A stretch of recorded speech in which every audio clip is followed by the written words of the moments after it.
سارا آرمینی کے کمرے میں آئی تو وہ منہ پھلائے بیڈ پہ بیٹھی تھی۔ سارا کو دیکھ کر کمبل سر تک تانتے کروٹ بدل کر منہ تکیے میں گھسایا۔ یہ ناراضگی کا اظہار تھا۔ مینے ادھر دیکھو۔ وہ اس کے پاس بیڈ پہ بیٹھی ہاتھ بڑھا کر کمبل اس کے چہرے سے ہٹانا چاہا۔ مینو میری پیاری بیٹی اٹھ کے بیٹھو، مجھے بات کرنی ہے، انہوں نے نرم آواز میں کہتے کمبل ہٹایا۔ اس بار آرمینے نے احتجاج نہیں کیا۔ اٹھ کے بیٹھتے اس نے بال کانوں کے پیچھے اڑاسے تھے۔ کیا بات کرنی ہے؟ خفا خفا انداز میں انہیں دیکھا تھا۔ آپ نے کہا میں رائٹ سے چپکتی ہوں۔ کب کہا میں نے ایسا؟ شکوہ کیا؟ سارا اسے دیکھ کے رہ گئی تھی۔ کب کیا میں نے ایسا؟ میں صرف یہ کہہ رہی تھی کہ چھوڑو تم اسے، انہوں نے جھنجھلا کر کہا تھا۔ اب ایک بات منہ سے نکل ہی گئی تھی تو اس کی کیا توجہ پیش کرتی؟ ایسے کیسے چھوڑ دوں؟ آپ نے آج تک کبھی مجھے ایسی حرکت میں نے کبھی ایسی کوئی حرکت نہیں کی اور آپ نے مجھے چپکو کہہ دیا۔ مجھے پتہ ہے چپکو لڑکیوں کا وہ کون ہوتی ہیں، آپ مجھے ان سے ملا رہی ہیں۔ وہ روحان سی ہوئی تھی۔ آرمینے میرا وہ مطلب نہیں تھا۔ اچھا تم یہ بتاؤ، اگر حیدر تمہاری اور رائد کی شادی کے لیے نہ مانے تو تمہیں کیسا لگے گا؟ وہ اس کے جذبات کی گہرائی ماپ رہی تھی۔ کیوں نہیں مانیں گے؟ اس نے نظریں اٹھائی تھی۔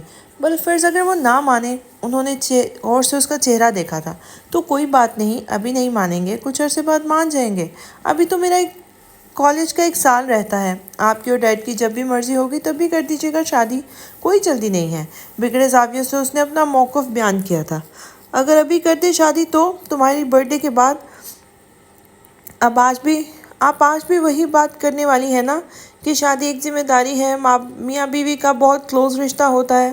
کم آن ماما، مجھے پتہ ہے کہ شادی کے بعد مجھے وہاں رہنا ہوگا جہاں رائد ہوگا۔ ہم انڈیپینڈنٹ ہو جائیں گے، لائف تھوڑی سی چینج ہو جائے گی اور تو کوئی فرق نہیں پڑے گا۔ آپ اور ڈیڈ بھی تو ہیں، فاطمہ انی اور طلال انکل بھی تو ہیں، آپ کی بھی تو شادیاں ہوئی ہیں، میاں بیوی ہیں آپ، جیسے آپ نے اپنی زندگی گزار دی ہم بھی ویسے ہی گزار لیں گے، اس میں کیا بڑی بات ہے؟ آرمینے کی بات سن کر سارا کو احساس ہوا کہ اس کے سوچ کا دائرہ کار اتنا وسیع نہیں تھا۔ وہ اپنے ماں باپ کی آئیڈیل شادی شدہ لائف کو دیکھ کے اپنی بات کر رہی تھی۔ انہیں اب شدت سے احساس ہوا تھا کہ رائد کے علاوہ اور کوئی بھی آرمینے کے لیے اچھا لائف پارٹنر ثابت نہیں ہو سکتا تھا۔ اسے ویسے نہیں سمجھ سکتا تھا جیسے رائد۔ کسی بھی دوسرے انسان کے ساتھ وہ پوری زندگی اس کے قدم سے قدم ملانے کی کوشش میں، بدلتی دنیا کے معیار پہ پورا اترنے کی کوشش میں وہ خود کو مٹا دیتی، تب بھی ان سٹینڈرڈ پہ پورا نہیں اتر سکتی تھی۔ اس کی طبیعت میں جو سادگی تھی وہ ہمیشہ رہنی تھی۔ ایسے میں رائد کے علاوہ کوئی بھی اس کے لیے بہتر نہیں تھا۔ کھانے کے لیے نیچے آ جانا اور میری بات کو سر پہ سوار مت کرنا، اوکے؟ انہوں نے نرمی سے اس کا گال تھپکا اور جانے کے لیے اٹھ کھڑی ہوئی تھی۔ اوکے، رائد بھی ہوگا آج تو، کہیں وہ چلا تو نہیں گیا؟ اس نے سر اٹھا کے انہیں دیکھا تھا۔ وہ حیدر کے ساتھ ہے، میں اسے کہوں گی کھانا کھا کر جائے، تم مت جانا ان کے پاس، وہ کوئی ضروری بات کر رہے ہیں۔ آرمینے کو اٹھتے دیکھ کر انہوں نے روکا تھا۔ چلیں ٹھیک ہے، میں جب تک اپنی اسائنمنٹ پر کام کر لیتی ہوں، تھوڑی سی رہتی ہے، اور کل برتھ ڈے بھی تو ہے۔ افسانے بھی نہیں ہیں اور فاطمہ انی اور درخشیہ بھی ابھی تک نہیں آئیں۔ اسے یاد آیا تھا افسانے نہیں آ پائے گی اور مہرداد کے ساتھ اس کے دوست کی شادی پہ گئی ہوئی ہے۔ سور فاطمہ سے میری ہوئی ہے بات، وہ کل صبح کی فلائٹ سے پہنچیں گی، تم اسائنمنٹ مکمل کرو۔ وہ اسے ہدایات دیتی کمرے سے باہر نکل گئی تھی۔ آرمینہ بھی سر جھٹک کر اسائنمنٹ کی طرف متوجہ ہوئی تھی۔ واپسی کا راستہ خاموشی سے کٹا تھا۔ جب وہ ہوٹل پہنچے تو ٹھنڈ بڑھ گئی تھی۔ وہ کمرے میں آئے تو افسانے نائٹ ڈریس اٹھا کر واش روم چلی گئی تھی۔ واپس آئی تو دھلے دھلائے منہ کے ساتھ آرام دہ ٹراؤزرز ٹی شرٹ میں ملبوس تھی، جیکٹ بازو پر ڈال رکھا تھا۔ مہرداد روم میں لگی پینٹنگ کے ساتھ کھڑا غور سے اس پینٹنگ کو دیکھ رہا تھا۔ کیا لکھا ہوا ہے یہ؟ اس کے نزدیک رکتے افسانے نے پینٹنگ پر نظر دوڑائی۔ صوفیزم پر بنا ہوا آرٹ تھا کوئی۔ شعر ہے، سناؤں؟ گردن موڑ کے اسے دیکھا تھا۔ سناؤ؟ افسانے نے اس کی سبز آنکھوں میں جھانکا تھا۔ اس نے دھیمے لہجے میں شعر پڑھا اور افسانے کو دیکھنے لگا۔ کیا مطلب ہے اس کا؟ اسے یہی سوال کی توقع تھی اس سے۔ تم کیوں پریشان ہو؟ دنیا ڈھونڈ رہے ہو، جو تمہیں چاہیے وہ تو تمہارے اندر ہے، پھر تم اور کس کو تلاش رہے ہو؟ دھیمی خوبصورت آواز میں بولتے ہوئے آخر اس کی گردن میں گلٹی سی ڈوب کے ابھری تھی۔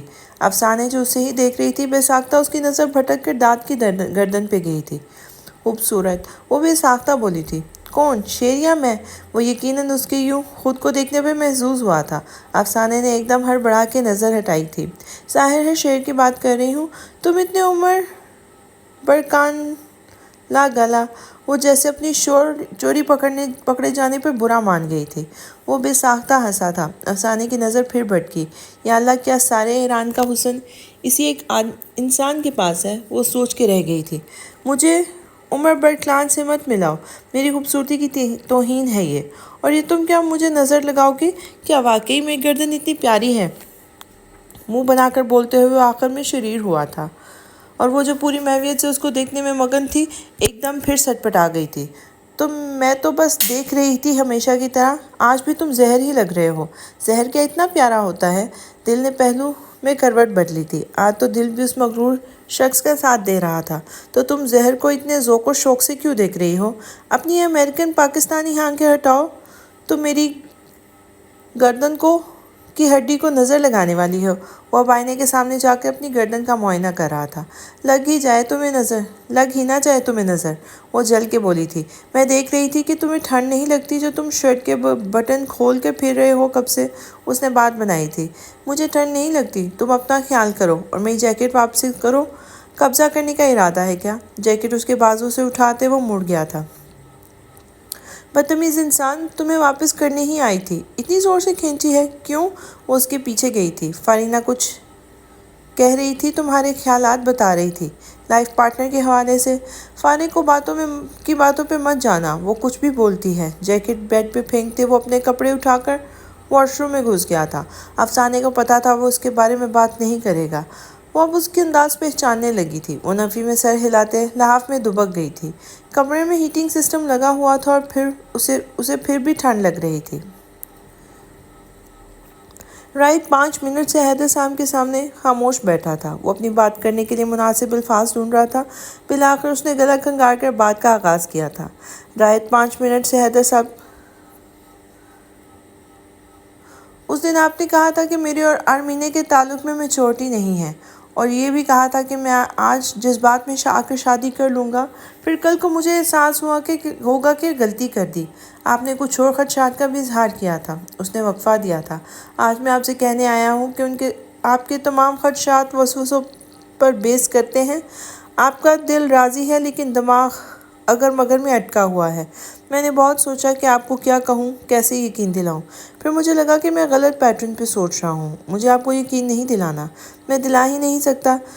مجھے صرف آپ کی بات سننی ہے۔ اور آج میں نظریں اٹھا کر حیدر کی آنکھوں میں نظریں اٹھا کر حیدر کی آنکھوں میں جھانکا۔ میں آپ کو سننے آیا ہوں۔ اس نے خاموش ہونے پر حیدر کچھ دیر اسے دیکھتے رہے۔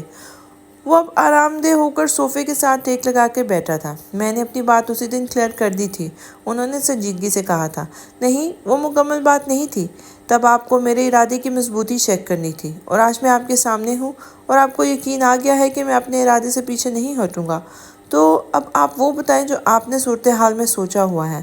اپنی شرائط بتائیں۔ آپ میری محبت کو پرکھنا چاہتے ہیں؟ میں حاضر ہوں، جو آپ کہیں گے میں کرنے کو تیار ہوں۔ ان کی آنکھوں میں دیکھتے ہوئے وہ اٹھے سر کے ساتھ مستحکم لہجے میں بات کر رہا تھا۔ حیدر زمان بے تاثر چہرے سے اسے دیکھتے رہے۔ اگر میں تم سے کہوں کہ کچھ عرصے آرمینے کی زندگی سے دور چلے جاؤ تو کیا تم چلے جاؤ گے؟ ان کی بات پر رائٹ صوفے کی ٹیک چھوڑتا آگے کو ہو کر بیٹھا تھا۔ ناسمجھی سے انہیں دیکھا۔ تم اسے کوئی رابطہ نہیں رکھو گے، اپنی زندگی میں مگن ہو جاؤ گے، کسی کے سامنے آرمینے کا نام تک نہیں لو گے۔ آرمینے تمہارے پاس آئے تو تم اسے خود سے دور کر دو گے، وہ تم سے بات کرنا چاہے تو تم بات کرنے سے انکار کر دو گے۔ بتاؤ، کرو گے ایسا؟ رائٹ سانس روکے ان کے الفاظ سن رہا تھا۔ صرف حیدر زمان کی بھاری آواز تھی جو اسٹڈی روم میں پھیلی خاموشی میں ارتعاش پیدا کر رہی تھی۔ کتنا عرصہ؟ اسے اپنی آواز کسی کھائے سے آتی محسوس ہوئی تھی۔ 1 سال، 2 سال، 3 سال، یا پھر جب تک میں نہ کہوں۔ ان کی بے رحم آواز پہ رائٹ کا دل ڈوب کے ابھرا تھا۔ مجھے منظور ہے، بولا تو وہ آواز میں ہلکا سا ارتعاش تھا، لیکن میری بھی ایک شرط ہے۔ دونوں ہاتھ باہم ملاتے وہ آگے کو ہو کے بیٹھا تھا۔ میرا اور آرمینے کا نکاح کر دیں۔ ان کی آنکھوں میں دیکھتے اس نے دو ٹوک انداز میں کہا تھا۔ نکاح کرنے کے لیے ہی تو تمہارا امتحان لینا ہے۔ تم میری پوری میری بات پوری کرو، میں آرمینہ کی شادی تم سے کر دوں گا۔ وہ اپنی بات پہ قائم تھے۔ دیکھیں، میں آپ کی ساری باتیں سمجھ رہا ہوں، میں صرف اتنا کہہ رہا ہوں کہ میرا اور آرمینہ کا نکاح کر دیں، پھر آپ جو مرضی شرط رکھیں میں پوری کروں گا۔ میں شادی کا نہیں کہہ رہا، باخدا میں اسے دیکھوں گا بھی نہیں، بس آپ نکاح کر دیں ہمارا۔ وہ مضطرب نظر آ رہا تھا۔ تم نکاح پہ اتنا زور کیوں دے رہے ہو؟ کیا سوچ تھی جو تمہارے دماغ میں آئی اور تم نے یہ پرپوزل بھیجا، جبکہ تم جانتے ہو کہ میں اتنی جلدی آرمینہ کی شادی نہیں کروں گا؟ انہوں نے اس کے فیصلے کا محرک جاننا چاہا تھا۔ لب کاٹتے وہ دیر تک خاموش بیٹھا رہا، نظریں میز کے کنارے پر ٹکی تھیں۔ ہم جس معاشرے میں رہتے ہیں اس کے رسم و رواج کی پیروی کرنا پڑتی ہے۔ آپ جانتے ہیں کہ ارمن اور میرا تعلق بہت پاکیزہ ہے۔ میں جانتا ہوں میرے دل میں کوئی کھوٹ نہیں ہے، لیکن لوگوں کو تو ہمارے جذبات کا پتہ نہیں نا، انہیں ہمارا تعلق سمجھ نہیں آتا۔ دلوں کے حال صرف اللہ پاک واقف ہے، اور میں نے سوچا ہے کہ آج آپ کچھ نہ کہتے، کل کو آپ ہی ہوں گے جنہیں میرے اس کے گلے لگنے پر اعتراض ہوگا۔ میری نیت میں کوئی کھوٹ نہیں ہے، یہ جانتے ہوئے بھی آپ مذہب اور معاشرے کے اصولوں پر عمل کرتے ہوئے مجھے ارمن سے دور رہنے کا بولیں گے، اور میں نہیں چاہتا کہ کوئی بھی میرے اور ارمن کے تعلق پہ سوال اٹھائے، یا پھر اس روک ٹوک کی وجہ سے کوئی فضول سوچ آرمینہ کے دماغ میں آئے۔ ہمارے رشتے کے حوالے سے جس طرح ایک ترتیب سے ہمارا رشتہ چلا آ رہا ہے ویسا ہی رہے۔ میں نہیں چاہتا کہ کوئی آکورڈنس آئے ہمارے درمیان۔ نو وے۔ سر دائیں بائیں ہلاتے اس نے پہلو بدلا تھا۔ اگر بعد میں آرمینہ کو ہی اس فیصلے پہ اعتراض ہوا تو؟ وہ ہر ممکن امکان پر سوچ رہے تھے۔